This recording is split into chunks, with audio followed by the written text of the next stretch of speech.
por mais que a gente já fale todo dia, se apresente todo dia, talvez pode ter alguém novo que ainda não assistiu a alguma live, que ainda não nos conhece. Então, eu vou me apresentar, eu sou o Alexandre, sou coordenador do curso de Engenharia Elétrica, de Engenharia Mecatrônica EAD e Sistemas Elétricos também EAD, tá? E aí é elétrica e presencial e EAD. Eu vou passar a palavra para os outros coordenadores que estão presentes, né? Eu verifiquei que tem alguns professores também presentes aí, se quiserem se apresentar, se quiserem também falar alguma coisa, também podem ficar à vontade, tá? Então, passo a palavra aí para a professora Cláudia, depois a gente tem o professor Dinei e o professor Lorival também para se apresentar, e aí na volta eu apresento então o nosso palestrante, o João Henrique. Beleza, pessoal, então, boa noite a todos, oficialmente agora, né, sou a professora Cláudia, coordenadora dos cursos de Engenharia da Computação, tanto no presencial como no EAD, Sistemas para Internet no EAD e também Análise e Desenvolvimento de Sistemas no presencial. Quero dar boas-vindas ao professor João, é um prazer ter você aqui com a gente, e também agradecer a presença de todos os alunos aí que estão com a gente nessa live.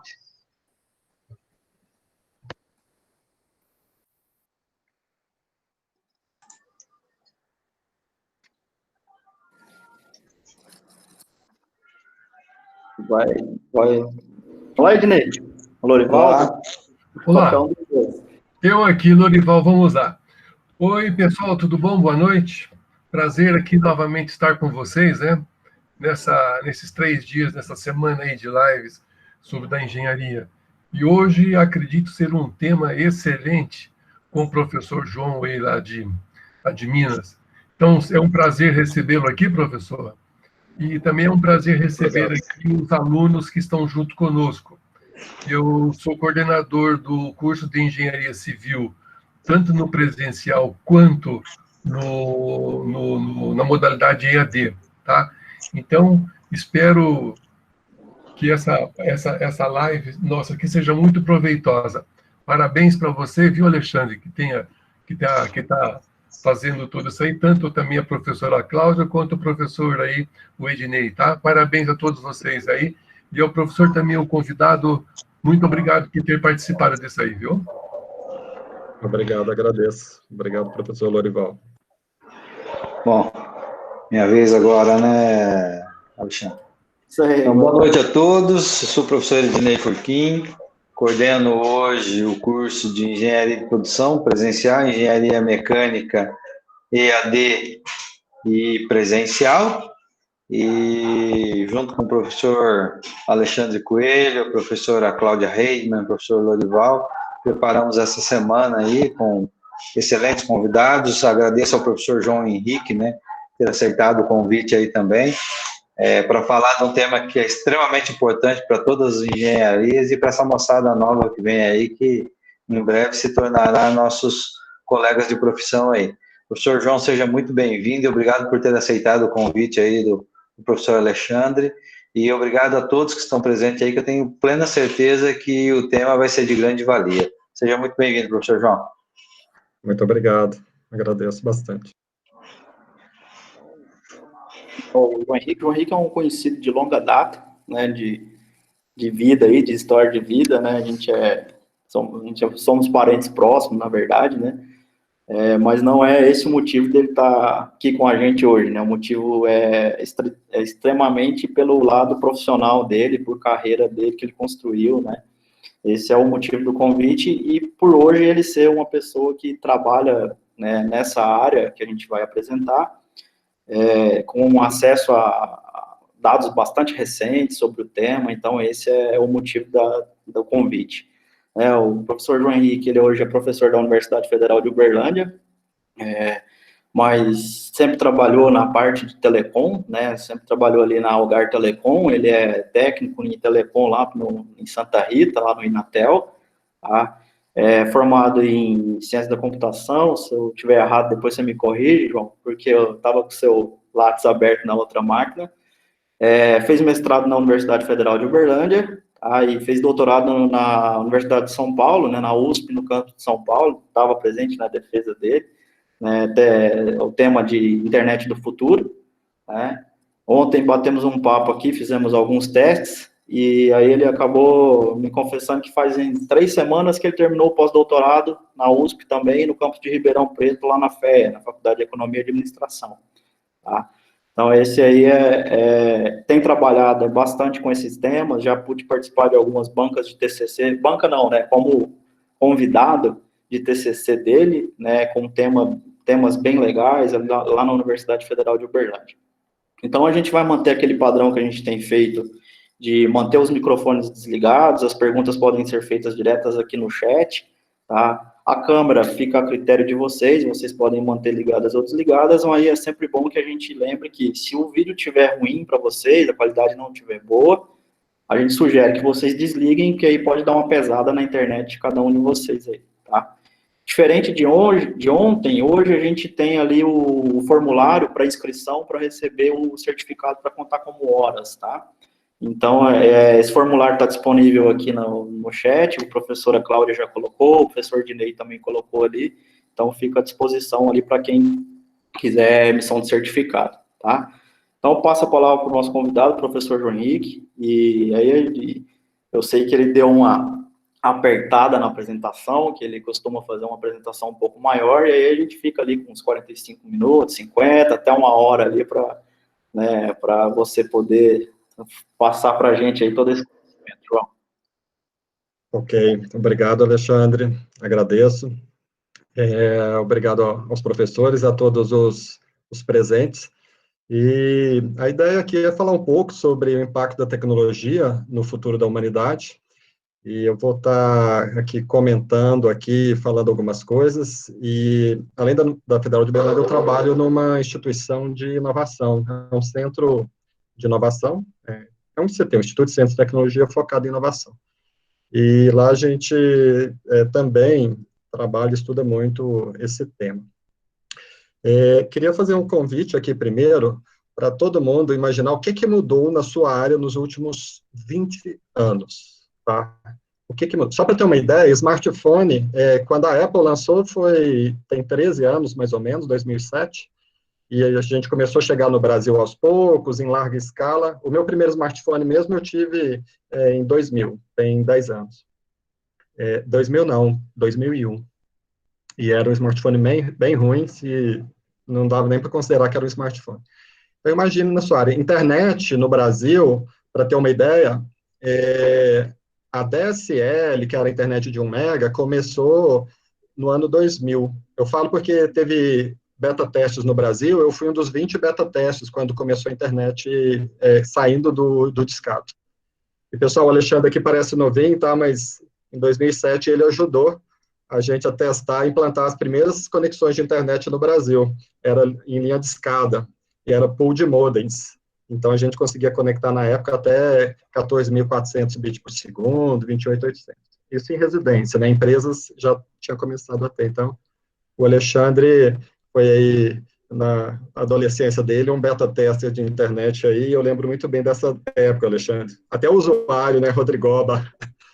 Então, era muito bom. Pessoal, então, mudou muito, e se a gente olhar o que está acontecendo no mundo, é realmente impressionante. Isso aqui é uma curva do crescimento da população, o que tem acontecido aí, né, nas últimas décadas. Se a gente olhar a população do planeta Terra, ela ficou estável alguns estudiosos dizem que o Homo sapiens, a gente tem mais ou menos 120 mil a 150 mil anos. Se a gente olhar aí, durante todo o tempo, a gente teve no máximo no planeta em torno de 500 milhões de habitantes, tá? No máximo 500 milhões. Era o que conseguia manter de ser humano vivo na Terra.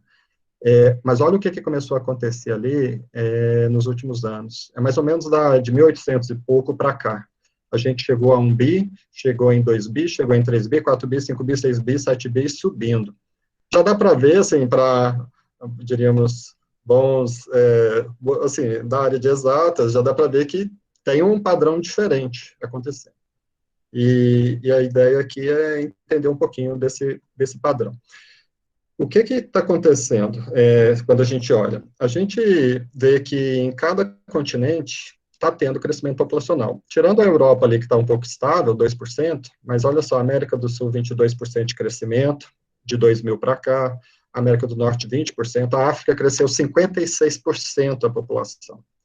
E aí a questão é, tá, mas por quê? Por que está crescendo tanto a população?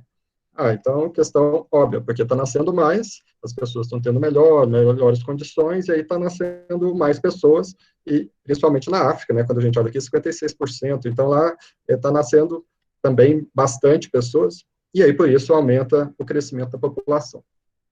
E aí quando a gente olha os gráficos, não é essa a resposta. Olha só, não é porque está nascendo mais. Se a gente olhar em todos os continentes, está caindo de forma acelerada a taxa de natalidade. As famílias estão tendo menos filhos. Se a gente olhar, o número tende a estabilizar entre 2 a 3 filhos por casal. Então, imagina, um casal se une, vai ter uma vida junto, e aí eles estão tendo hoje em dia entre 2 a 3 filhos. Até na África, se olhar aí a curva da África, essa marrom aqui, né, também está caindo de forma expressiva. Tá bom, mas então, se está nascendo menos, cada vez menos, por que a população cresce cada vez mais?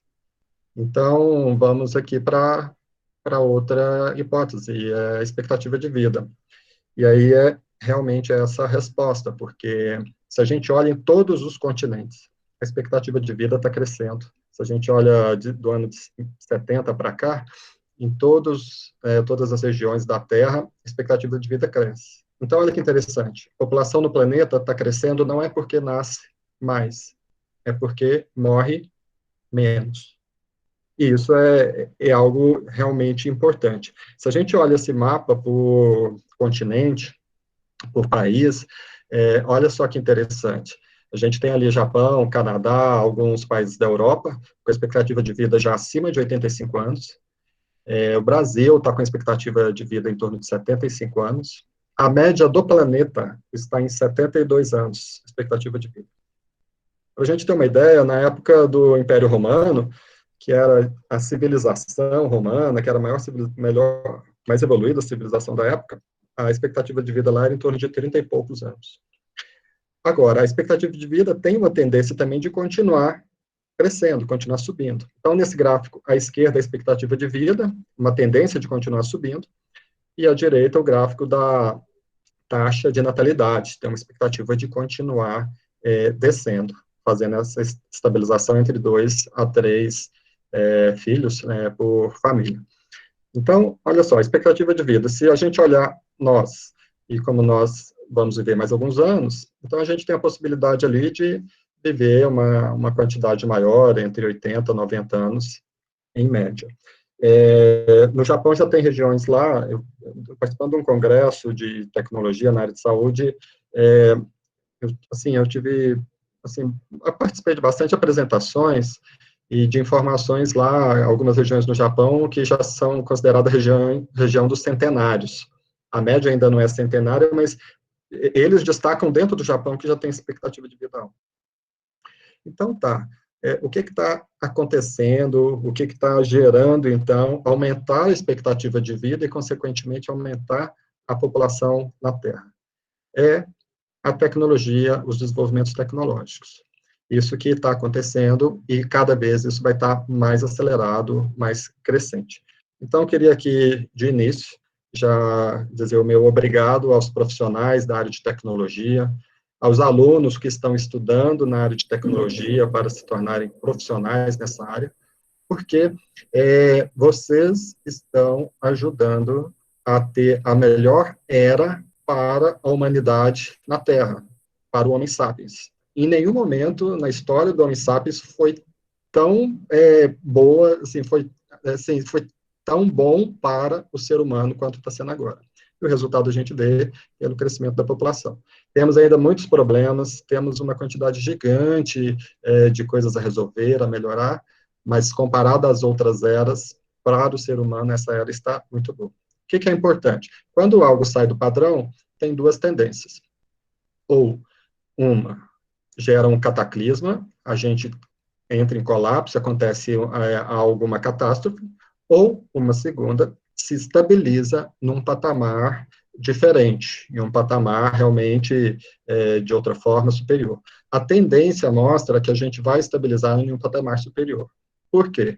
Porque tem a tendência de reduzir a taxa de natalidade, cada vez a curva desce para 2 a 3 filhos por casal, e isso tende, dentro de algumas décadas, a gente estabilizar num patamar superior de população e também de benefício para as pessoas, de conforto, de alimentação, e o que é bom para as pessoas. Então, a gente, nessa situação, graças a uma tempestade de novas tecnologias, a gente está tendo alguns impactos que a gente já colheu, e eu vou falar aqui agora alguns impactos que a gente vai ter nos próximos anos. A minha apresentação, ela gira em torno de tecnologias aqui que já existem, de soluções que já são reais e que já estão no mercado em alguns lugares. Só que demora um tempo, alguns anos, para escalar na sociedade como um todo e para ser comum para todas as pessoas. Então, começando aqui, vou falar um pouco aqui para vocês da computação cognitiva. Os profissionais da área de tecnologia, os estudiosos, fizeram uma evolução importante da inteligência artificial, de forma que os sistemas, eles raciocinam hoje, alguns sistemas, de forma semelhante ao humano. É diferente raciocinar e ter consciência.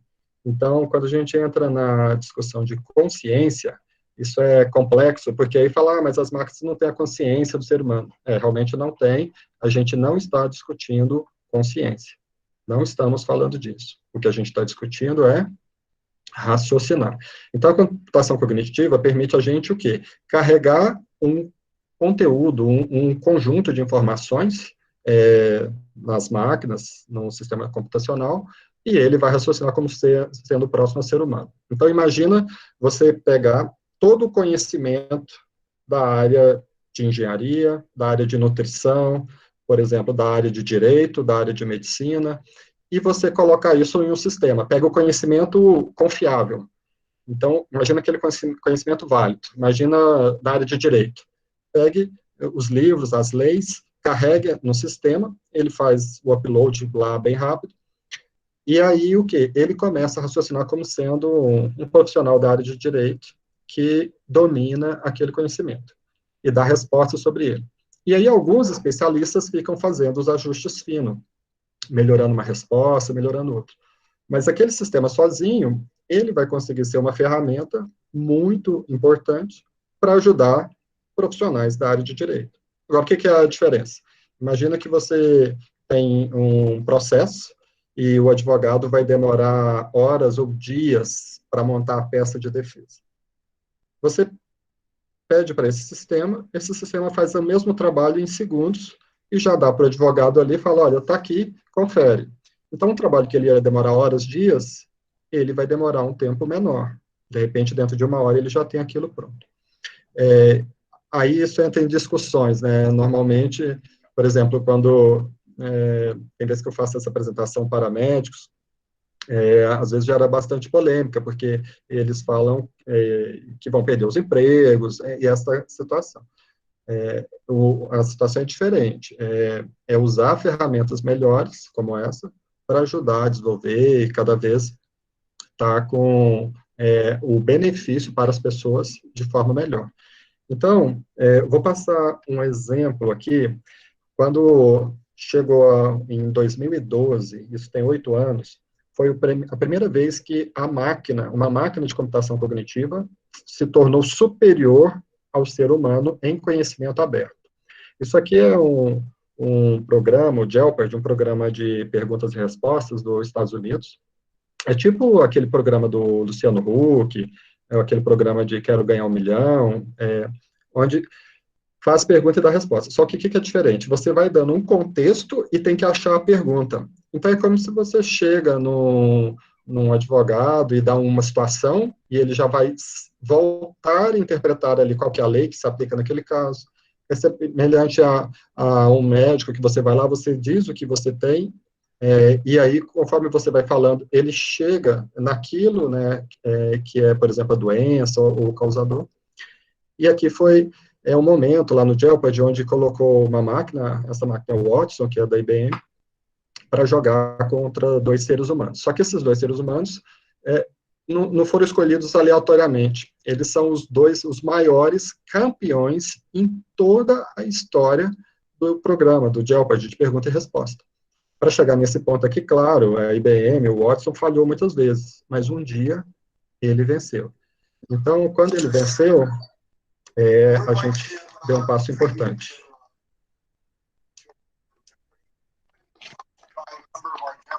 Então, o que vai acontecer?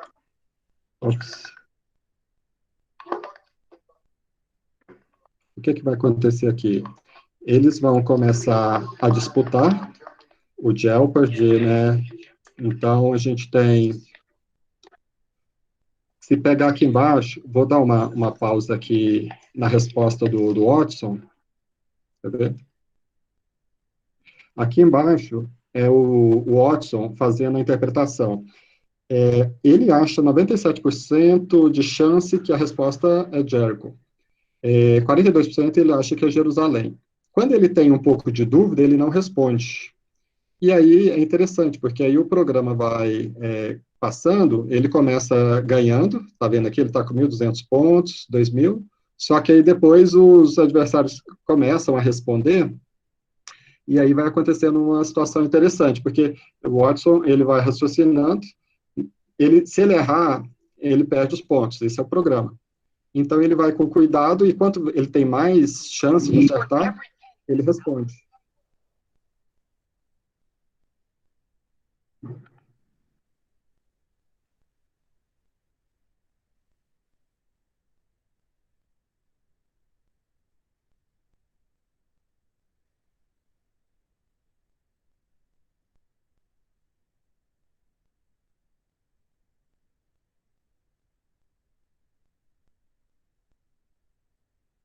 Aí ele tem um pouco de dúvida, ele não respondeu.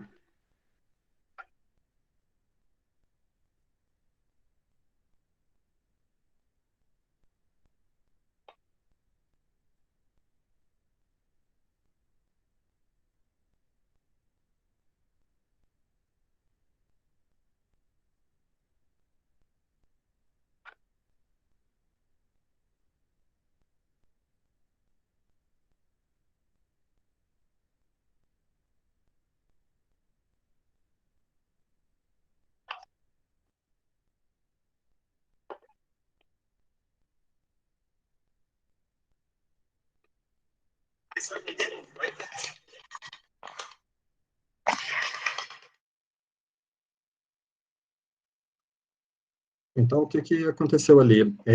Ele, quando ele começou a ter cada vez mais certeza, ele ia respondendo. O Alexandre, quando eu coloquei aqui o áudio no retorno, escutou um pouco aí, um pouquinho pelo menos, o fundo? Escutou um pouco, sim. Não mais escutou. Eu acredito que se você faz um comentário aí pelo fundo, talvez seja mais proveitoso. Perfeito, então.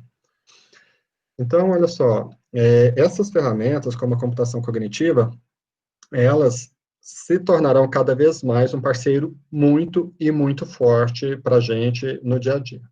Aí a gente fala, tá, mas a gente ainda não está vendo isso acontecer no dia a dia, isso não está sendo comum. Tem um microfone aberto, por favor. Vai fechar? Então, só que na verdade já está acontecendo. Quando a gente pega, por exemplo, soluções como o Echo Dot lá da Amazon, o Alexa, o Google Home, por exemplo, a gente já tem a computação cognitiva ali funcionando. Para quem tem, por exemplo, a Alexa, eu tenho aqui em casa, a gente começa a interagir, conversar e fazer algumas perguntas, e ela dá uma resposta bastante precisa e interessante. Só que o que ocorre? Quando a gente tem alguma necessidade, por exemplo, da área de medicina, tem o microfone aberto. Alexandre, será que é o seu, os demais? Não é o meu. Deixa eu... Se puder olhar na lista, que aí só desabilita ele, por favor. Então, o que a gente tem aqui? Com o Alexa, quando a gente faz, por exemplo, perguntas na área de medicina, ele não responde. Ele fala, por exemplo, que ele não conhece, e isso deixa eu só, tem um HHDJD que está com o microfone aberto.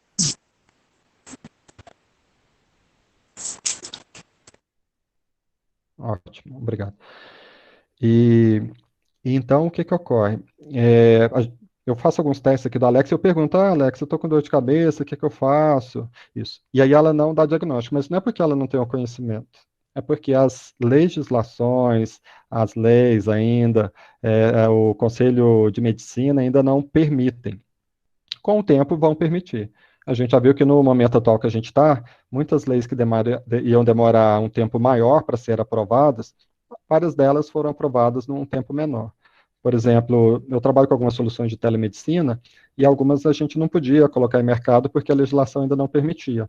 Algumas delas agora a gente já pode, porque a legislação foi aprovada durante esse período que a gente está para poder fazer atendimento remoto. Outra coisa que tem avançado bastante são os robôs humanoides. A gente tem vários exemplos desses robôs aí no mundo. Um deles aqui é a Érica, a Sofia, por exemplo, dia a dia. A Sofia, por exemplo, ela faz palestra na ONU, ela faz apresentações, ela já está bastante famosa. Ela já está aí em muitas áreas e muitas apresentações, e esses robôs, normalmente, é carregado neles inteligência artificial e um pouco de computação cognitiva. Então, imagina a gente tendo, no futuro próximo, chegando ou num consultório médico, ou então em um advogado, ou então em uma empresa e ser atendido por um humanoide, e esse humanoide ter com ele a computação cognitiva.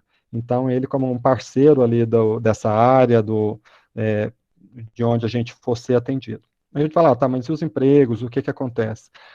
Então, essa é uma discussão complexa, só que os empregos e o trabalho vai continuar existindo.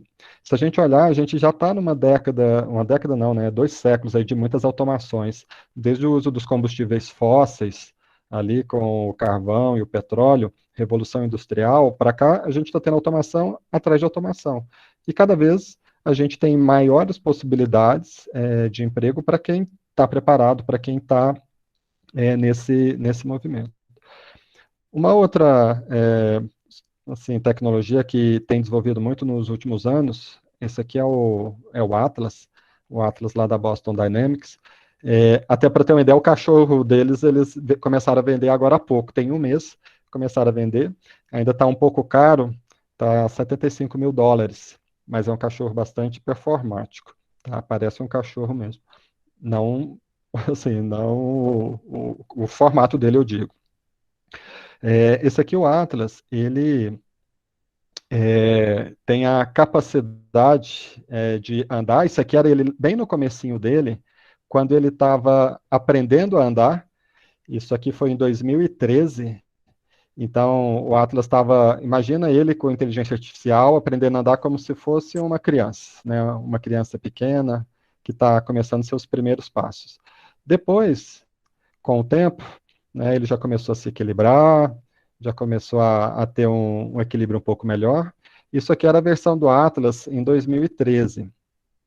Isso aqui é ele um pouco depois, isso aqui já é ele em 2017.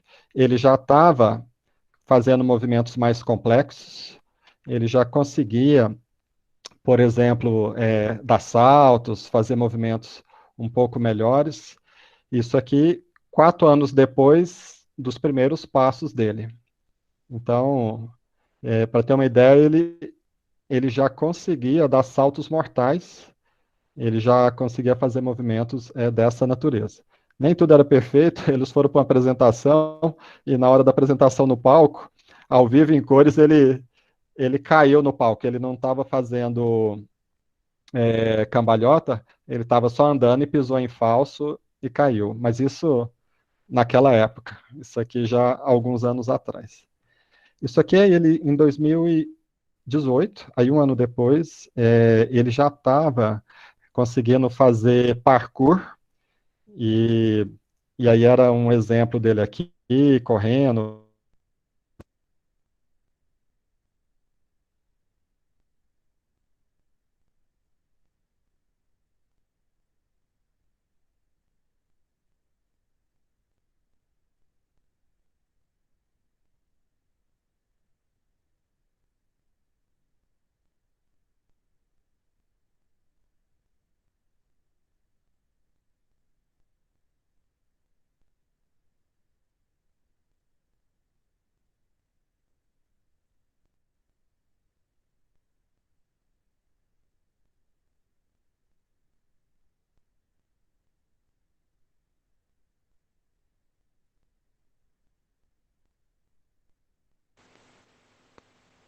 Acabou a live? João, seu microfone ficou mudo?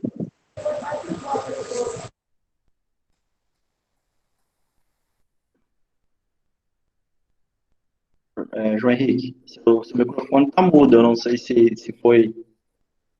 Não, parece que alguém colocou ele no mudo. Tá. Perdeu muita parte?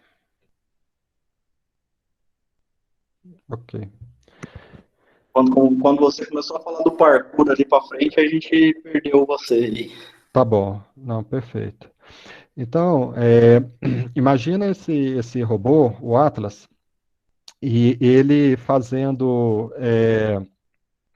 trabalhos que hoje a gente precisa de profissionais. Então, imagina na engenharia civil, se para a engenharia civil a gente começa a utilizar no futuro próximo robôs como esse, para fazer as atividades de alguns trabalhadores, por exemplo, carregar materiais, montagens, entre outros. Tem alguns cases interessantes aqui do uso do Atlas, justamente para fazer, carregar peças, carregar materiais, dentre outros. Então, a gente pode esperar que dentro de poucos anos, a gente tenha, no dia a dia, em alguns locais, robôs como esse ajudando a gente e sendo aplicados no dia a dia.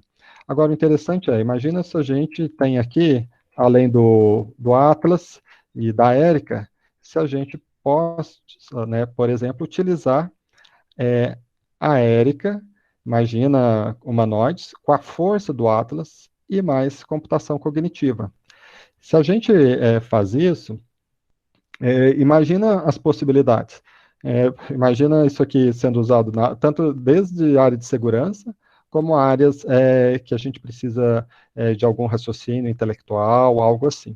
Não estamos falando de substituir os humanos, a gente está falando de possibilidades para ajudar a gente no dia a dia e ajudar a gente cada vez mais.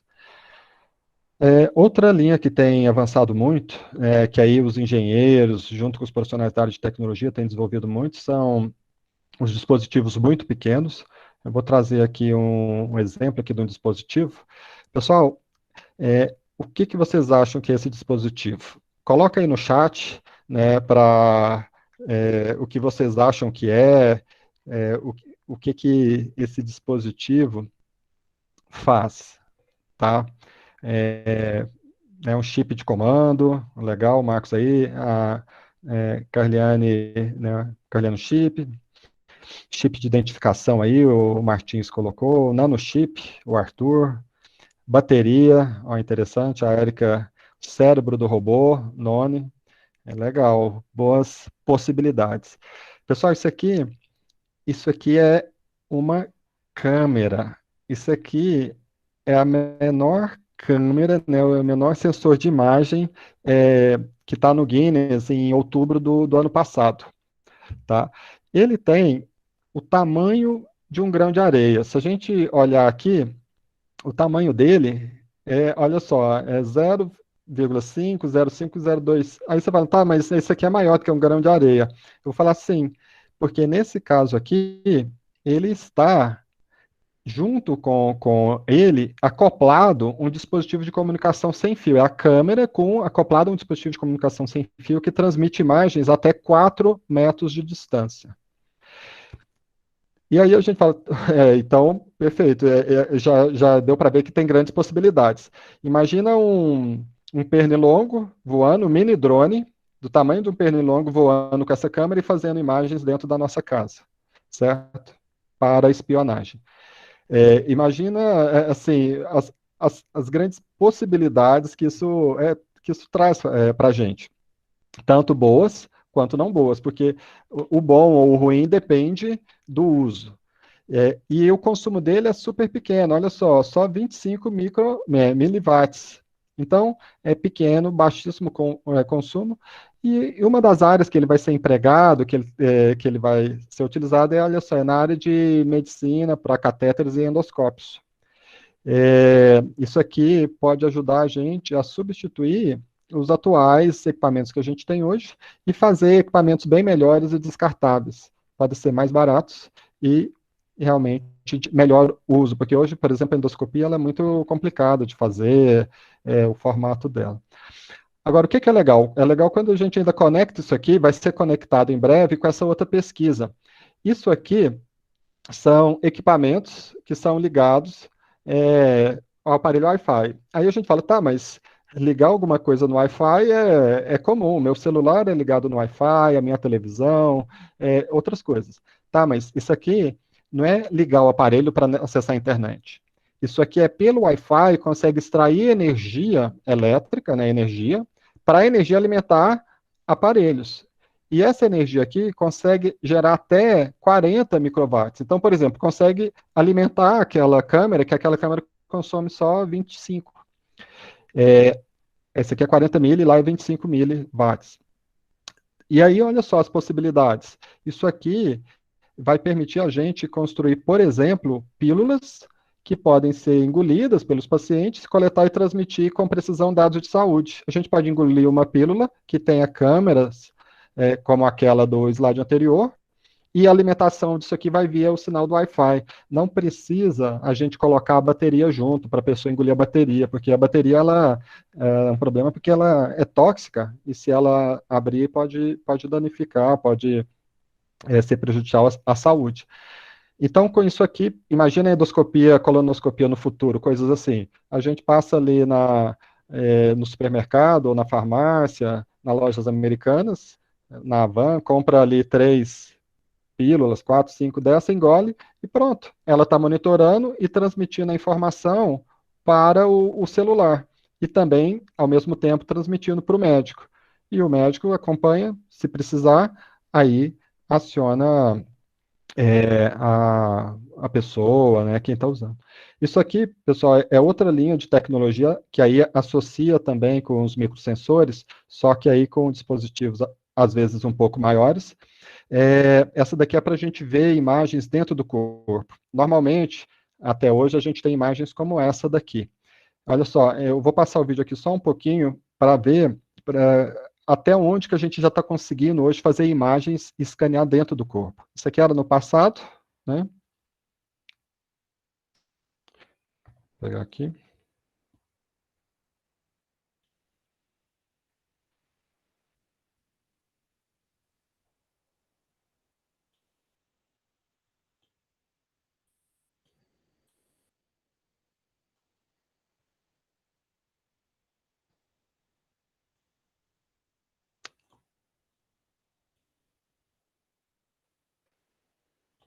Isso aqui é o tipo de imagem que a gente já está conseguindo fazer hoje dentro do corpo humano. Então, imagine a gente conseguir imagens como essa de alta precisão, tanto para a gente ver problemas circulatórios, ou então a gente ver problemas como, por exemplo, câncer, tumores. A qualidade da imagem permite a gente fazer diagnósticos com uma precisão bem maior, com uma precisão muito superior. E aí isso permite a gente detectar doenças mais rápidos, problemas mais rápidos, e com isso curar as pessoas de uma forma mais rápida, mais acelerada, com mais precisão. Isso aqui, a ideia dessa tecnologia é que ela também seja portátil. Então a gente não precisa ir num grande consultório, numa grande clínica. Nos anos à frente, a ideia é que ela possa estar acessível em diferentes locais. E aí, ela associa com essa tecnologia aqui. Essa daqui eu tive a oportunidade de ver funcionando numa feira de tecnologia que eu fui ano passado, e nessa feira eu pude ver aqui, é como se fosse aqui um aparelho celular. Na época ainda não, isso foi em fevereiro do ano passado, ainda não estava no aparelho celular, era um espectrômetro que foi construído, até em 2018, esse espectrômetro ele era bem grande. Ele tinha quase meio metro ali de comprimento, com 30 centímetros de altura.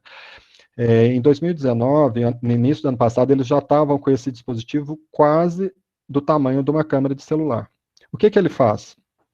A gente consegue, por exemplo, chegar aqui numa banca de frutas, e com esse espectrômetro, imagina no celular, a gente analisar a banca e falar, olha, essa maçã aqui está com tantas calorias, ela tem tanto de carboidrato, ela tem tanto de água, essa outra maçã aqui está podre por dentro, essa outra maçã aqui, ela está com muito agrotóxico. Então, a partir dessas informações, imagina você está numa banca de fruta orgânica e você vai falar, não, mas essa fruta não é orgânica, ela está com agrotóxico. E uma das ideias dos objetivos dessa pesquisa é para detecção de câncer, para fazer escaneamento de câncer. Isso aqui é um artigo que foi publicado na Nature, e aí a Nature, quando a gente fala de publicação científica, é uma de altíssimo nível, e aqui na Nature, em 2017, foi publicado esse artigo para já fazer o escaneamento em um smartphone com o espectrômetro, né, análise espectral. Isso significa que nos próximos anos, imagina se não, nos países onde não tiver bloqueio, a gente pode estar com o celular, com a câmera que tem um espectrômetro, e ela fazendo escaneamento da gente, e aí eu consigo detectar um câncer mais rápido, consigo detectar uma doença que porventura esteja no seu estágio inicial, e dessa forma tratar essa doença mais rápido. E uma vez que trata mais rápido, aí a gente consegue melhor eficiência na cura, no tratamento em si. Aqui, uma outra tecnologia, que é a internet de cérebros. Essa aqui, eu faço pesquisa nessa área, particularmente é uma área minha de pesquisa. Por exemplo, eu tenho aqui em casa 3 eletroencefalogramas para esse tipo de pesquisa. Em 2017, 3 anos atrás, eu tive 2 alunos de TCC. Um fez uma calculadora onde você pensa na fórmula matemática e a calculadora te dá o resultado. Dentro de alguns alguns segundos, ela te dá o resultado. A gente demora, por exemplo, 1 minuto ali, 1 minuto e 20, para pensar numa expressão mais complexa, que tem muitos números. Em 2017 também, um aluno meu de TCC fez a monografia dele fazendo comunicação cerebral, por exemplo, para pessoas surdo, por exemplo.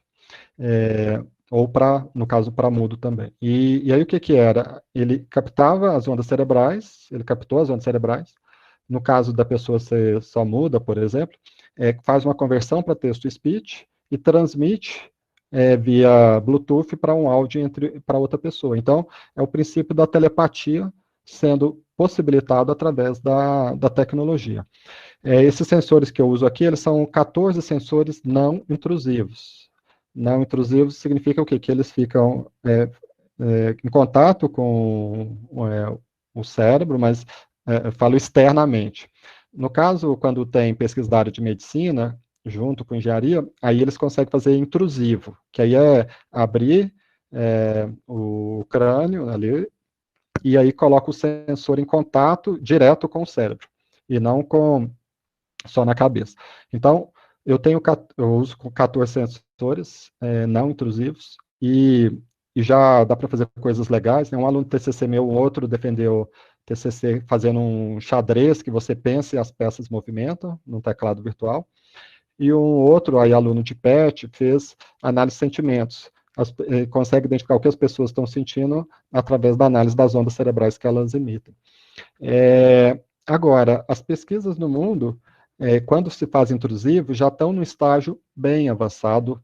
Isso aqui é um artigo recente, aqui de outubro do ano passado, onde nessa pesquisa, aí ela é intrusiva, coloca os sensores em contato com o cérebro, conseguiu pela primeira vez fazer 2 cérebros humanos trocar sinais elétricos diretamente. Então não é um cérebro dentro dele trocando sinal elétrico, é um cérebro com outro cérebro, e junta os sinais elétricos e transmite para uma terceira pessoa. Então é como se 2 estão pensando junto, e o pensamento junto dos 2 vai para uma terceira, que é o princípio, né, da internet de cérebros. E a internet de cérebros, a ideia é levar a gente a permitir que todo o conteúdo digital da internet possa fazer parte da nossa memória. Que a gente consiga acessar todo o conteúdo da internet em tempo real. Então, os profissionais, os estudiosos da área de tecnologia estão conseguindo fazer esses avanços, e uma das pesquisas muito promissoras nessa área é da Neuralink. Neuralink, essa empresa, ela tem a participação do Elon Musk, ele é um dos investidores dela. O Elon Musk, ele é o criador da Tesla, né, o dono da Tesla, o da SpaceX, e é bem legal. Lá na Neuralink, eles fizeram um robô, esse robô para implantar no cérebro humano sensores, então ele consegue implantar uma grande quantidade de sensores no cérebro.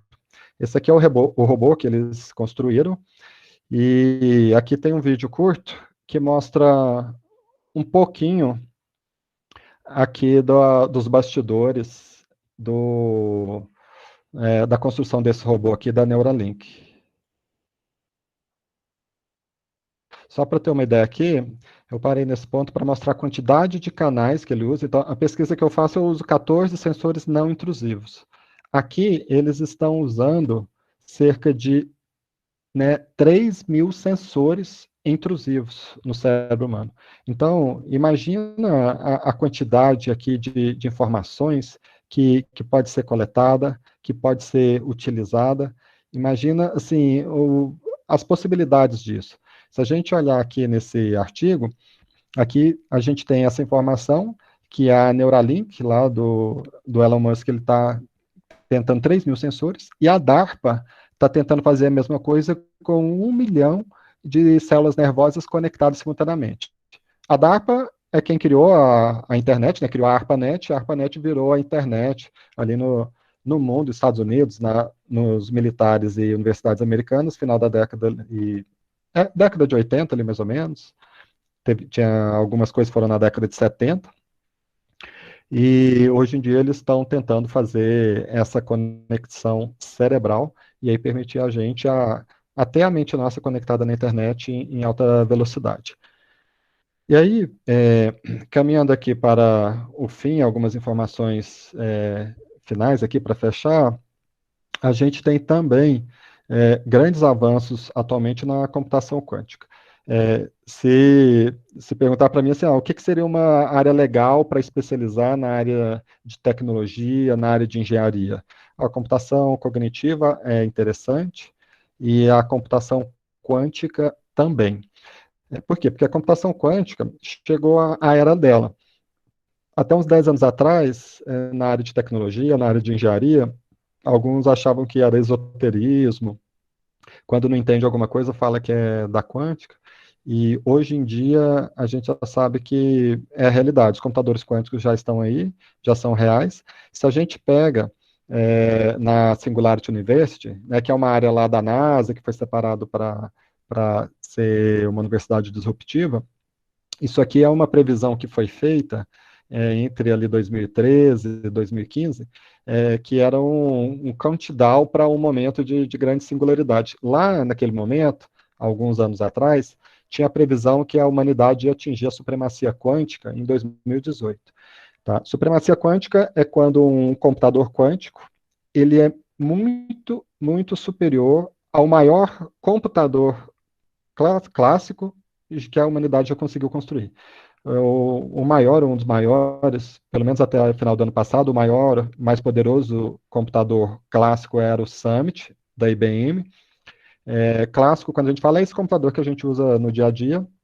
Então, o maior supercomputador, que é o Summit, ele precisaria ser, diríamos, superado em performance muito por um computador quântico.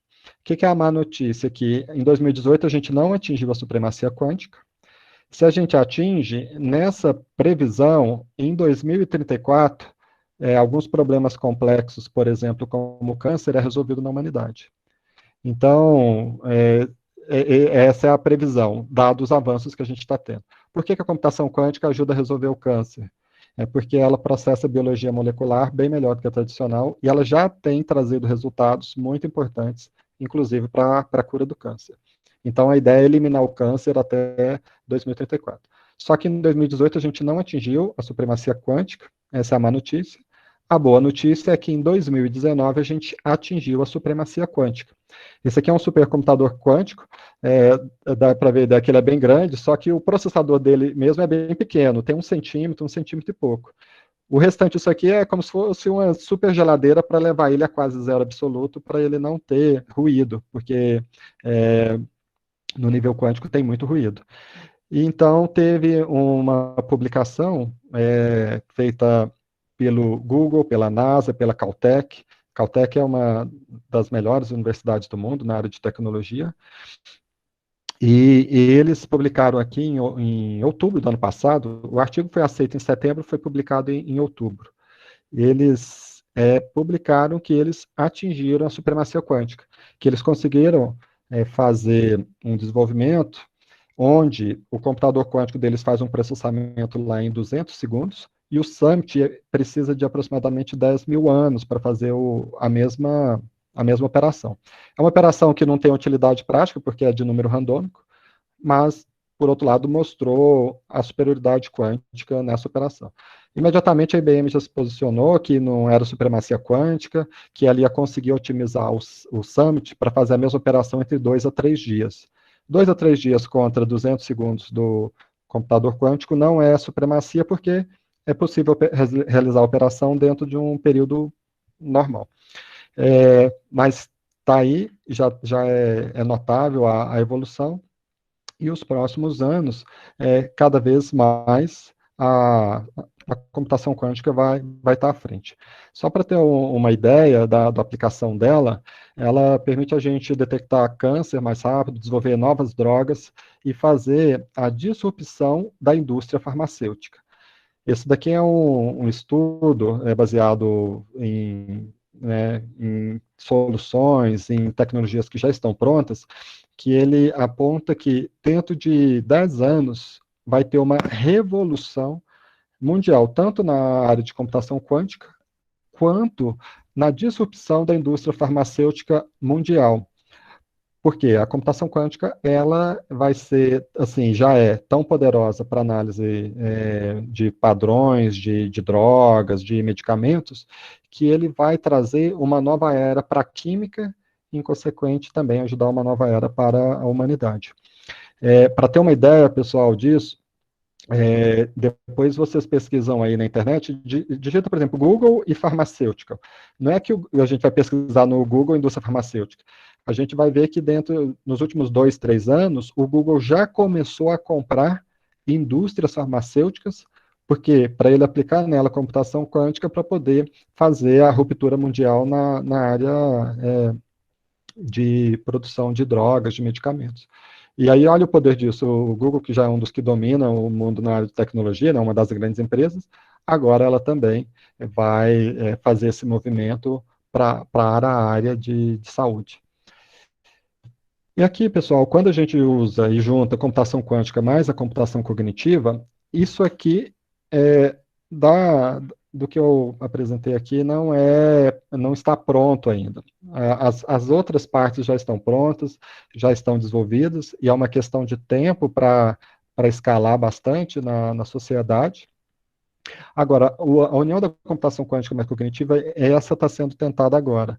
Então, os grupos que estão à frente dessas áreas, por exemplo, novamente ali tem o Google, a Caltech, junto com a NASA, alguns institutos lá da Alemanha, eles estão em conjunto tentando fazer essa união, não sabe se vão conseguir, porém, se conseguir, eles acreditam que vão conseguir responder perguntas bem mais complexas, como, por exemplo, se tem outras civilizações, se tem onde que elas estão, como criar vida humana, como a gente ser imortal.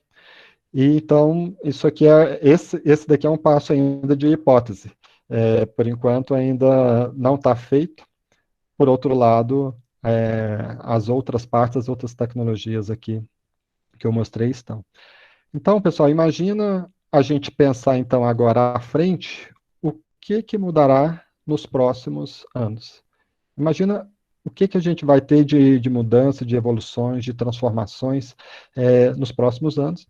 E aí, quando a gente olha o estudo hoje, as aulas, o conteúdo ministrado, o que é ensinado é uma bagagem, é um alicerce para que os alunos, para que os futuros profissionais possam avançar e conhecer e dominar tecnologias mais complexas. Então, pode ser que alguns dos temas aqui que eu passei, pode ser que sejam no dia a dia, aprimorados em cursos, minicursos, em trabalhos de conclusão de curso, em iniciação científica, dentre outros. Então, com isso, a gente tem que a tempestade atual das novas tecnologias estão ajudando a criar um mundo cada vez melhor para nós, cada vez melhor para a humanidade, e isso tem ajudado a nos compreender melhor, a entender melhor, de uma forma mais completa, nós como humanos. E isso tem sido muito bom para a humanidade nas últimas décadas, e a perspectiva é que continue sendo também cada vez melhor. Queria agradecer aqui novamente aos presentes, a todos os participantes, aos professores, e também ao Alexandre pelo convite. Muito obrigado, Alexandre, é um prazer estar aqui conversando, a gente está falando aqui nesse momento. E aí abro aqui para quem tiver alguma pergunta, algo que eu possa ajudar ou contribuir. Obrigado aí, Alexandre, com você, os demais. A gente que agradece, João, pela palestra aí.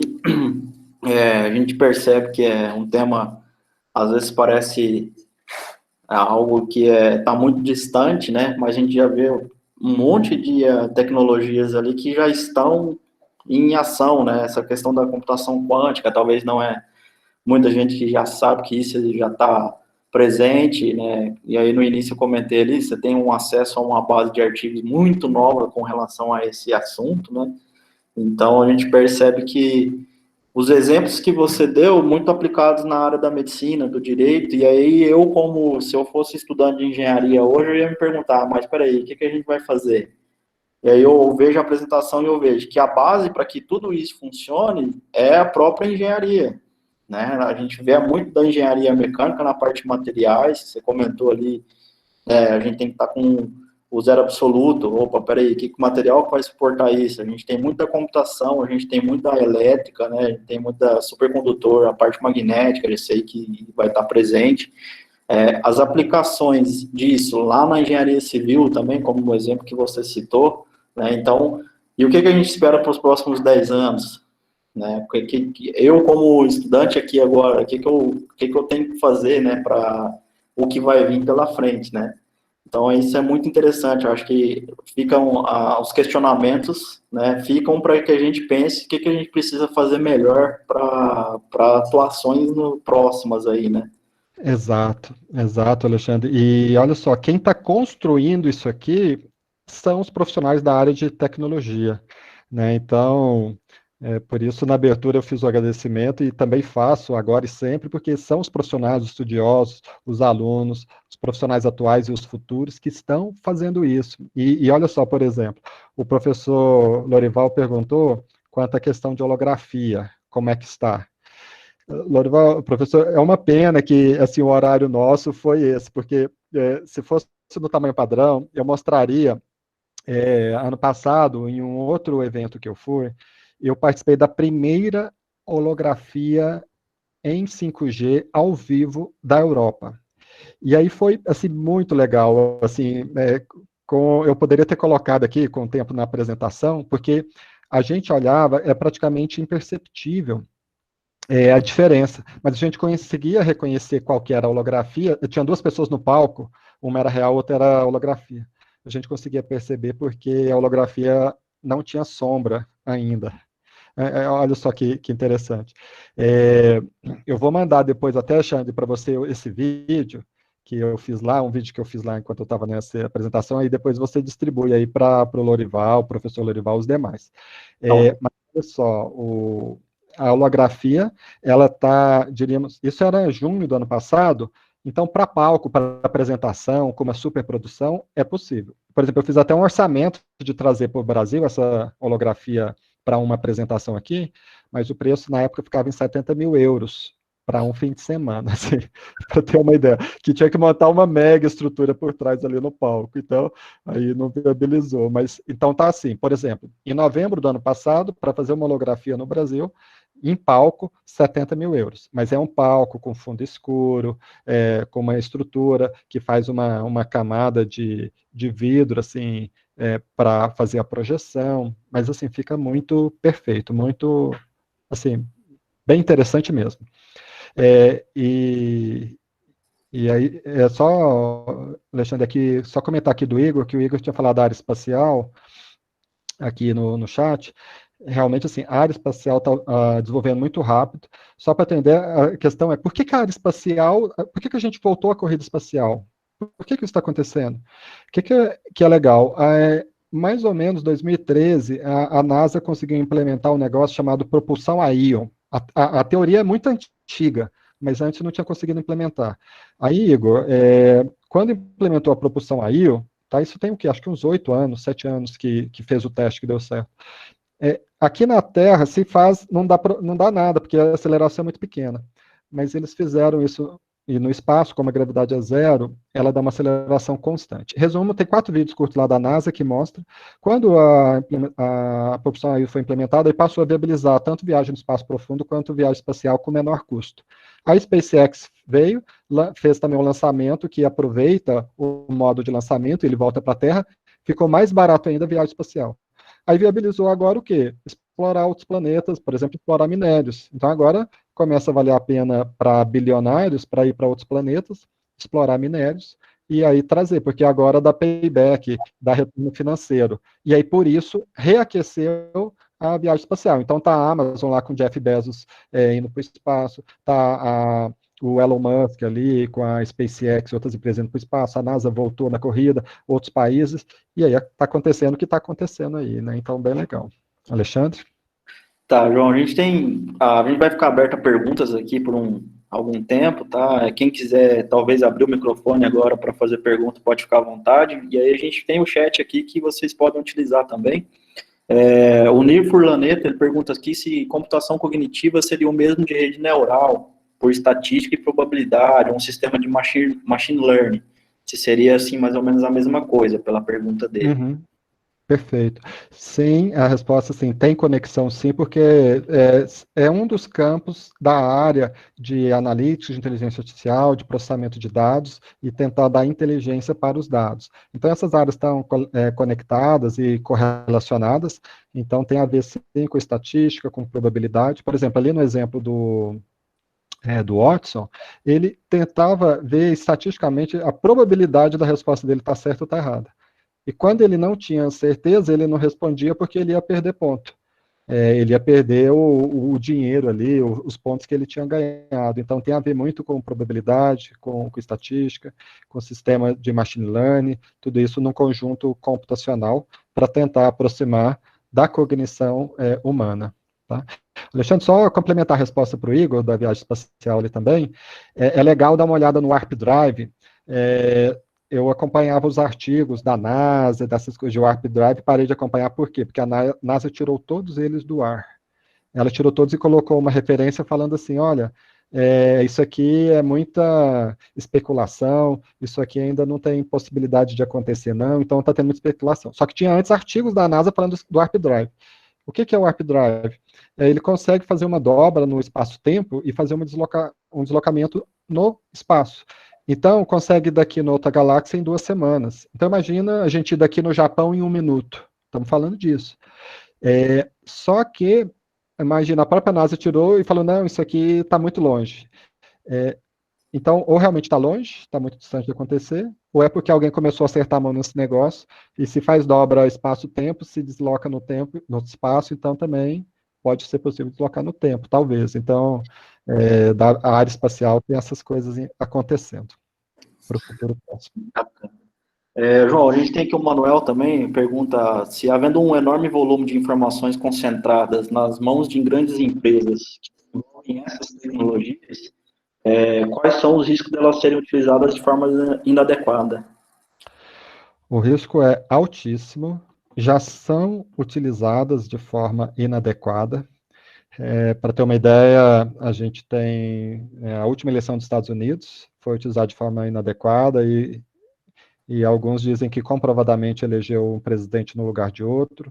Aqui no Brasil a gente tem aí visto o uso inadequado de várias informações. Agora, pelas grandes empresas, também, principalmente. E o que ocorre? As leis de proteção de dados estão tentando proteger, cercar um pouco, mas não vão conseguir cercar completamente. Então, Manuel, realmente muito assim, triste que uma coisa que pode ser usada muito para o bem, também é usado para coisas que não são adequadas, tá? O risco é altíssimo e já ocorre e vai continuar acontecendo, infelizmente. Bacana, João. Tem o Sidney Jorge aqui, ele pergunta, com esses avanços expressivos da inteligência artificial, quais são as possibilidades para um mesmo avanço para a inteligência humana? Que isso aí contribui de alguma forma para que a gente também evolua. Sim. Se a gente pega essa parte do avanço, uma questão imagina a inteligência artificial, a gente conectando a ela ajudando a gente a ter um desempenho melhor. Esse é um passo. Agora, o outro passo é a gente conseguir avançar isso na inteligência humana. O que ocorre? Já tem técnicas de edição genética, por exemplo, o CRISPR, né, CRISPR, que ele permite edição genética. Então, imagina fazendo edição genética e começar a nascer humanos com maior inteligência, com maior capacidade, por exemplo, ou de raciocínio, inteligência, cognição, entre outros. Então, esses avanços expressivos, eles já têm mecanismos que a gente consegue fazer, por exemplo, edição genética para melhorar a inteligência humana. Outra coisa são as superabilidades que as tecnologias atuais já nos permitem.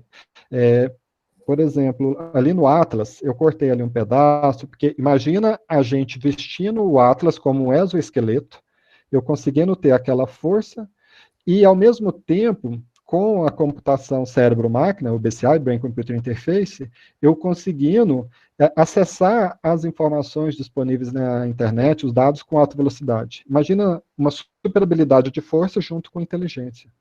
Então, Sidney, esses avanços expressivos realmente resultam nesses desdobramentos. Tem um capítulo à parte de superabilidades. Entre uma delas é ampliação da inteligência. A gente começa a ver que começa a aparecer filme, né, João? Mas são coisas que estão aí em estudo já, né? São coisas que se tornam aplicáveis em 10 anos, assim, né? Vamos falar. Exato. Pegar o exemplo ali da Neuralink, olha só, eu nas minhas pesquisas aqui, limitadas, com 14 sensores não intrusivos, consegui aqui com os alunos de graduação e de mestrado, fazer calculadora, a gente pensa, tem a expressão matemática, o resultado, tudo. Agora imagina a Neuralink com 3.000 sensores intrusivos, imagina as possibilidades disso para potencializar a inteligência humana. Assim, né, eu participei da banca lá de TCC, né, como convidado, e o aluno pensava num cálculo e a conta aparecia lá no computador. Eu tive presente aí nessa defesa de TCC. Vamos aqui partir acho que para a última pergunta. Se alguém fizer mais algum aqui, a gente até abre mais uma exceção. A Carliane pergunta se existe a possibilidade de já estarem usando daquela nanocâmera para espionagem. Perfeito. Carliane, a possibilidade, sim, mas eu não conheço situação real que foi identificada, que foi comprovada. O que é fato? Normalmente, quando algo se torna público e de uso público, é porque o uso secreto já está bem mais avançado. Então, normalmente, eu falo para a parte militar, a parte secreta de alta tecnologia, normalmente tem muito investimento ali de pessoas, de conhecimento, de capital humano, de investimento financeiro mesmo. Então, essas disrupções acontecem ali, então, normalmente ali estão bem à frente. E quando isso já chega no mercado, já se torna público, é porque já aconteceu. Por exemplo, internet. A ARPANET foi lá na década de 70, começo na década de 80, a gente começou a abrir ela no mundo na década de 90, aqui no Brasil, 96, 97. Então, Carliane, existe a possibilidade, sim, mas eu desconheço algum caso que foi comprovado. Tá? Ô, João, Simone fez uma pergunta interessante aqui também, a gente vai respondê-la também. Com todos esses avanços, seria possível pensar também em prevenção de doença, e aí ela cita um exemplo, né, para uma criança, desde muito pequena, se ela poderia, a gente já poderia saber quais possíveis doenças ela teria quando adulta, e se a gente já poderia, né, vou complementar, se a gente já poderia pensar em algum tipo de prevenção, né, como é que sairia nesse quesito. Sim, porque a partir do conhecimento da biologia molecular com maior profundidade, isso é fato. É sim, dá para saber se tem melhor tendência genética, entre outras. Só para ter uma ideia, nessa área, essa pergunta, Simone, agora é bem recente. Eu estou falando 2 semanas atrás, mais ou menos, foi publicado que para Alzheimer já consegue, a partir de exame de sangue, eles descobriram a proteína que quando tem, a pessoa vai ter Alzheimer. Então imagina, você pode pegar um bebê, uma criança, se ela tiver isso, ela vai falar, ó, isso aqui, quando essa pessoa, essa criança, quando ficar idosa, vai ter Alzheimer. E o que é a importância disso? Não tem cura, tá, mas não tem, mas se você começa a tratar desde cedo, cuidar dos efeitos ali, ele ameniza no tempo. Então, se a gente consegue fazer isso antes, nossa, a pessoa vai ter uma vida longa. Então, Simone, é ótima pergunta e realmente dá para fazer essa prevenção. Um exemplo, por coincidência, bem recente, é essa descoberta ali para o Alzheimer. A gente já tem alguns lugares onde a gente consegue, a partir de imagem, né, João, a gente já consegue saber qual o nível de gordura, o que você precisa melhorar de alimentação, qual que é a sua idade biológica, qual que é a sua idade real. Você tem uma bateria de exames lá na empresa que trabalha, que todo ano ele te dá, né, qual que é a sua idade real e qual que é a sua idade isso. Então, a gente já consegue estar fazendo um pouco disso. O Manuel, como a gente já respondeu uma pergunta sua, a gente parte para a última pergunta aqui do Augusto, mas a pergunta do Manuel, ele fala com relação a cibernética se tornar uma supremacia, se isso é possível, e o Augusto pergunta ali qual seria o limite ético a considerar, né, quando a gente parte para esse ponto, né? Exato. O limite ético, ele é complexo quando a gente analisa, porque aquilo que pode ser usado para o bem, uma pessoa mal intencionada pode pegar aquilo para utilizar para o mal, né? Então, por exemplo, quando aí da sua pergunta em relação ao fim da inteligência humana, o fim do avanço da inteligência humana, acaba que assim, a tendência é o ser humano ir para atividades mais complexas, aquelas que são mais repetitivas, cada vez os sistemas ou computacionais, né, robôs, os sistemas desenvolvidos pelos engenheiros, os profissionais da área de tecnologia ajudam como ferramentas, mas o que eu assim acredito é que tanto as manipulações genéticas ou esses demais avanços da tecnologia, ele sempre vai ter o cuidado com leis, com as proteções, do cuidado de ser ético, moral e ético. Mas a gente não vai conseguir evitar que malfeitores utilizem eles de outra forma, tá? Em um lugar ou outro, em um país ou outro. Infelizmente é isso. O avião que foi desenvolvido, imagina, para transportar as pessoas, que ele é utilizado como por exemplo, ambulância para deslocar pessoas. Por exemplo, recentemente lá na minha cidade natal, essa semana, uma criança foi salva por um helicóptero dos bombeiros porque foi picado de cobra. Mas o mesmo meio de transporte, assim, por exemplo, avião, ele pode ser usado para jogar bomba, como aconteceu na Segunda Guerra, Hiroshima e Nagasaki. Então, a questão ética vai continuar porque é da natureza humana, e acho que a gente ainda vai demorar muito tempo para melhorar essa parte nossa como sociedade. Bacana, João. A gente agradece muito, né, por aceitar o convite. A gente sabe que é um tema bem complexo, é um tema aí que cabe muita discussão, né? Às vezes a gente passa a conhecer melhor agora, fica cheio de dúvida, né? Isso é bom, porque a gente vai talvez correr atrás e vai pensar no mundo de uma forma diferente. Eu acho que essa era a ideia. E aí a gente, né, Contuningá, agradece bastante a participação. Vou passar a palavra ali para o Lorival, para o Dinei, para a Cláudia, para se despedirem, né? Agradecer também a participação de todos os alunos, né? A gente faz essas lives pensando em vocês, tá? Sei que tem alguns outros professores aí, colegas aí de caminhada de pós-graduação, né? Então tem o professor Eduardo, lá da Federal de Minas Gerais, não UFMG, não, da Federal de Uberaba, UFTM, do Triângulo Mineiro, né? Colega próximo seu aí, também conhecido. Acredito que tem aí um pessoal espalhado também pelo Brasil que a gente acabou divulgando para os amigos, né? Umas outras lives também a gente fez essa divulgação. Hoje eu percebo eles aqui. E aí, passo a palavra então, para a professora Cláudia, e aí o professor Olival e o professor Ednei, para a gente poder finalizar, então. Ótimo. Quero parabenizar o professor João pela excelente palestra aí, né, pela excelente live, nos aprofundar e nos mostrar um pouquinho mais dessa ciência aí do futuro, que é o futuro próximo e que é a nossa realidade, né? A tecnologia em 2 anos já é muito diferente, como você mesmo mostrou, né, professor João? O que acontecia em 2013, logo após, em 2017, estava completamente o robô ali. E é isso que eu acredito, que há um tempo atrás, 10 anos, quase não se fazia tanta mudança tecnológica, e hoje, já em 2 anos, 3 anos, já se faz uma grande mudança. E eu tenho como nós, seres humanos, temos que cada vez mais ser humano e ter essa questão ética, né, que você falou, porque as máquinas vão estar fazendo muito do que a gente, que é a parte braçal, que é a parte de força, que é a parte até de raciocínio, como você está nos mostrando aí nessa live de hoje. Porém, a parte ética cabe a nós, seres humanos, né? Então, eu acredito muito nisso.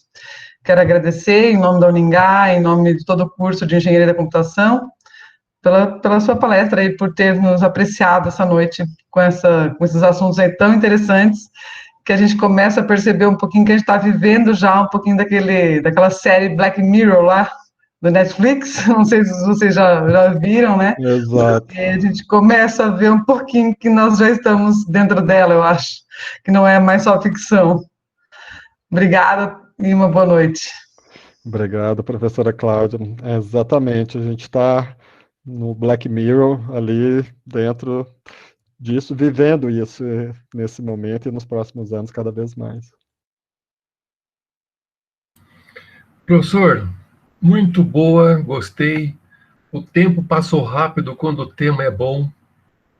Lembrei agora também de um filme do Netflix chamado Tai, e que a inteligência artificial comandava toda a casa, comandava toda a parte íntima e comandava as pessoas. E, felizmente, o filme é chamado Tal, e, felizmente, o ser humano conseguiu ultrapassar a inteligência artificial. Ou seja, a inteligência artificial está para nos servir, não para nos domar. É isso que a gente tem que pensar. Ou seja, nós estamos na frente de um computador aqui. Se eu não der o Enter aqui, a coisa não vai. Então, é nesse aspecto que a gente quer pensar. Mas é muito bom por ter participado conosco aqui e ter vindo aqui para o Paraná na forma virtual, viu? Eu conheço muito Uberlândia. Possivelmente o senhor conheça uma empresa chamada Tacominas, é dos meus parentes. Ah, sim. Fica perto da Universidade Federal. Então, eu estou sempre aí em Uberlândia, bela de uma cidade, e o senhor está de parabéns, viu? Muito obrigado por essa live e por passar para nós essas informações. Um abraço, viu? E que tenha bastante saúde e paz. Obrigado, professor Lorival. Desejo em dobro para o senhor e quando estiver por aqui, será um prazer a gente encontrar, conversar, tomarmos um café e falarmos aí do bom uso da tecnologia para as pessoas, né? Perfeito. De forma ética, de forma correta. Obrigado. Perfeito, professor. Parabéns, viu? Muito obrigado. Bom, finalizando aí então, né, Alexandre? Queria agradecer em nome da Engenharia Mecânica, já retomando os agradecimentos do professor Lorival, da professora Cláudia, do professor Alexandre pelo convite aí, do professor João, que muito nos engrandeceu aí com a sua presença virtual, como o professor Lorival colocou. Tema muito interessante. Eu ministro a disciplina de Inovação e Tecnologia para os cursos de Administração, nem Engenharia, né, mas já para os cursos de Administração, Dentro da engenharia de produção a gente vê muito isso, né, essa questão de novos produtos, desenvolvimento e assim por diante. Dentro da engenharia mecânica nós temos uma disciplina bem voltada para a questão de inovação em produtos, e eu fiquei bastante entusiasmado ali na hora que tu mostra os gráficos, né, porque realmente não é que está nascendo mais, mas sim que as pessoas estão morrendo menos, né, então é bastante interessante, achei muito interessante dentro de toda a apresentação, essa parte de, muita gente não tem essa noção, né, do que realmente está acontecendo, né, a tecnologia está vindo, mas não é em função do novo, mas sim é o novo em função do velho. Nós fizemos uma live na segunda-feira, falando sobre as gerações, né, Alexandre, Cláudio e Lorival, batendo muito forte nesse sentido, né, as pessoas estão tendo uma longevidade, até comentei, foi legal que tu entrou no tema, né, hoje tem expectativa de vida muito mais longa, e foi legal você mostrar a comparação, né, Rom, que era evoluído na época, que a expectativa de vida era 30 e poucos anos, né? Hoje nós falamos aí uma expectativa de vida de 72, 73 anos, e pessoas utilizando a tecnologia. Então, por isso que a tecnologia está evoluindo, não são os novos que estão chegando, mas sim o nascimento menor, mas os velhos que estão se adaptando, a geração atual que está fazendo a coisa acontecer, e a nova que está vindo usufruindo de todo esse benefício. Então, esse paralelo foi muito legal, né? Se você pegar a própria questão, né, do carro elétrico, né, parecia um sonho distante, mas tá aí. Então, eu gostaria de agradecer em nome dos coordenadores das engenharias, né, e seja muito bem-vindo para próximos eventos que a gente possa estar organizando, viu, professor? Uma boa noite para o senhor, para os demais colegas aí, professores que estão, aos alunos aí, vamos se cuidar nesse momento que está um pouco complicado, torcer para que acabe logo, de repente o professor venha presencial aí para um evento da Uningá futuramente. Obrigado, será um prazer estar aí presencialmente, assim que possível, e agradeço bastante aí o convite, né, e as palavras. Certo, então a gente fica aqui, encerramos então a live de hoje, e aí já estamos pensando aí nas próximas, né, a gente já tem algumas coisas ali já conversadas, e aí durante esse bimestre, terceiro bimestre, início de terceiro módulo pessoal do EAD, a gente vai estar fazendo mais algumas coisas, trazendo assuntos diversos aí, outros temas, né, um tema ontem até que eu comentei com o João ali, a gente falar um pouco sobre pesquisa, e aí trazer várias áreas diferentes para tratar desse assunto também, então a gente vai continuar com essas lives aí, que tem sido bastante interessante, então a gente agradece a presença de todos, agradece especialmente ao professor João, né, todos os outros colegas que estão presentes, e tenham todos uma boa noite, e aí um bom resto de semana também. Alexandre, só um minutinho só. Na Civil, nós vamos colocar assim uma maneira de toda sexta-feira nós fazermos uma live, a pedido dos alunos, pedir também para os alunos que eles nos dessem sugestões, etc. e tal. Então, dia 14 agora, eu não quis fazer agora nessa semana, porque ficou muito agrupado, o pessoal tem que assistir aula, o nosso bimestre está muito curtinho, etc. e tal. Então, eu vou fazer na sexta, porque na sexta não tem aula, então foi de um consenso na Civil da gente fazer na sexta. Então, dia 14 agora, eu vou fazer sobre perícias e patologias. Então, os alunos que estiverem presentes aqui, pode já, dia 14, nós já vamos ter uma live já formada. No dia 21 de agosto, nós já temos uma outra live já agendada, que seria sobre o BIM, que é um programa de modelagem de superfície, né? E esse BIM agora, quem está nos ouvindo aí, os alunos, etc., a partir de 2020, todos os projetos, ou seja, é um decreto federal, que todos os projetos precisarão ser feitos no BIM. Por exemplo, assim, se você quer participar de uma licitação em órgão público, tanto seja municipal, federal ou estadual, você tem que colocar os seus projetos nessa plataforma do BIM. Então, é muito importante que os alunos já testando, ou seja, não é só o CAD. O CAD é uma outra ferramenta, Mas a maioria pensa assim, que você faz no CAD e depois você coloca no BIM. Não, é o contrário, você não consegue fazer isso. Você tem que começar o teu projeto, tanto faz o arquitetônico, o estrutural, o de elétrico, etc. e tal, você tem que começar na plataforma BIM para que você possa fazer o restante. Então, é muito importante os alunos já começarem a pensar nisso, porque o ano que vem, muitos dos formandos, muitas pessoas estarão formando e estarão participando de licitações, etc., que vão ser engenheiros, etc., né? Então, nós já vamos dar já essa dica. Então, nós vamos trazer um engenheiro aqui da cidade mesmo, mas é uma sumidade, um cara muito bom e vai nos passar as informações sobre essa plataforma do BIM. Então, era isso que eu queria falar para vocês, principalmente para os alunos que estão nos ouvindo, tá? Muito obrigado pela parte aí, viu? Bacana, Lorival. É bom a gente divulgar. E aí eu já aproveito também para a pergunta do Jonatas ali, que normalmente essas lives que a gente faz pelo Meet, elas ficam gravadas, a gente passa para o pessoal do estúdio, depois ela é colocada no YouTube, tá? Então, quem não pôde participar, quem não pôde... Oi, Ednei? Na página oficial da Uningá.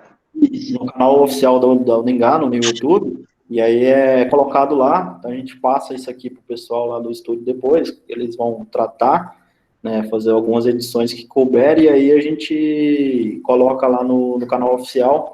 Aproveito também, né, depois eu te passo o link, João, né, para você ter o acesso aí, tá? Perfeito. A gente, você poder divulgar, né, seja caso queira. Então, boa noite a todos, a gente fica por aqui, e amanhã a aula normal, né, acabou as lives dessa semana, e vamos começar o terceiro bimestre. Isso aí, vamos começar o terceiro bimestre. Tchau, pessoal, muito obrigado. Boa noite. Obrigado a todos. Parabéns, muito obrigado, viu? Obrigado. Parabéns pela organização e obrigado a todos.